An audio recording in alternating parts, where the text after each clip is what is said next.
Не трябва да очаквате от мен да коментирам версии на най-всевъзможни конструкции. Четох някъде, че ще поръчам нови МиГ-29. Няма да поръчам нови МиГ-29. Ако някой пита, както казах и пред дамите и господата народни представители, работи комисия. Аз съм политик, не съм специалист. И когато стане ясно всичко по отношение на причините, но причините на практика са, възможните причини при такива аварии са три. От една страна метеорологични условия, сложни метеорологични условия. Такова нещо няма. В момента напълно ясно. Време, прекрасни условия за полет. Остават причина или грешки в техника на пилотиране, т.е. човешка грешка, или техническа неизправност. Естествено, трябва да се даде време на комисията да провери всички версии, които от тези две, и да докладва каква е истинската причина за аварията. Другия въпрос. Може ли, извинявам се, господин министър, доколкото знаем стандартите в НАТО за брой летателни часове на пилотите около 160 часа годишно. Нашите пилоти по най-различни причини, поради липса на гориво, заради кризата, имат около 50-60 летателни часа на година. Това не прави ли версията за човешка грешка една от най-съществените? Не, в случая говоря, както и в единствения до сега случай през 1994 година, летците са пилот първи клас и имат специално майор Дойчинов над 800 часа. Годишно? Летателни часа. Не, общо. Не, годишно питам. Колко? Няма да ви кажа годишно, казвам от началото на 2012 до този момент той има 27 часа.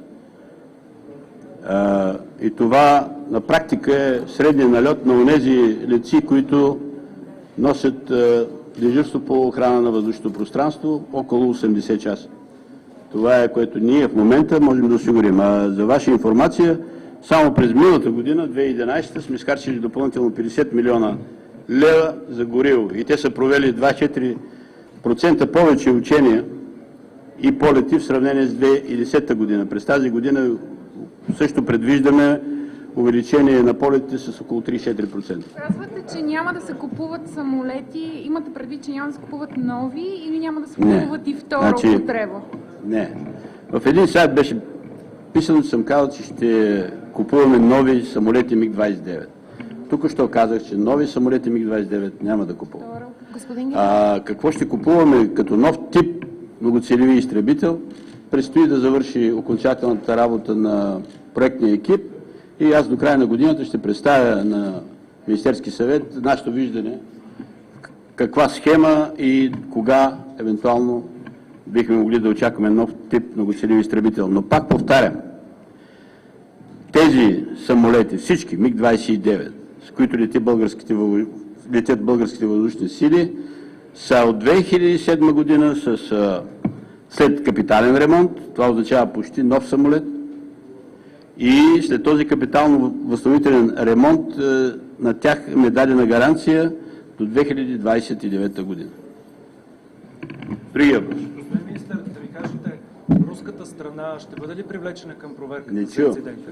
Руската страна РСК МиГ, дали ще бъде привлечена към проверката за инцидента? Руската страна, чрез техния представител, става въпрос за завода-производител, са изказали готовност, ако е необходимо, да окажат съдействие по откриване на причините на катастрофата, но това ще стане ясно след като аз получа предварителния доклад от комисията, която съм назначил. Дали е необходимо въобще или не е необходимо. Колко пари трябват за нови самолети, за сделка въобще и откъде ще се вземат? Съобразено с икономическите възможности на страната, ние не считаме, че повече от 400 милиона долара в продължение на 5 години страната няма възможности да осигури. Изхождайки от икономическите реални възможности на българската държава и на българския данъкоплатец.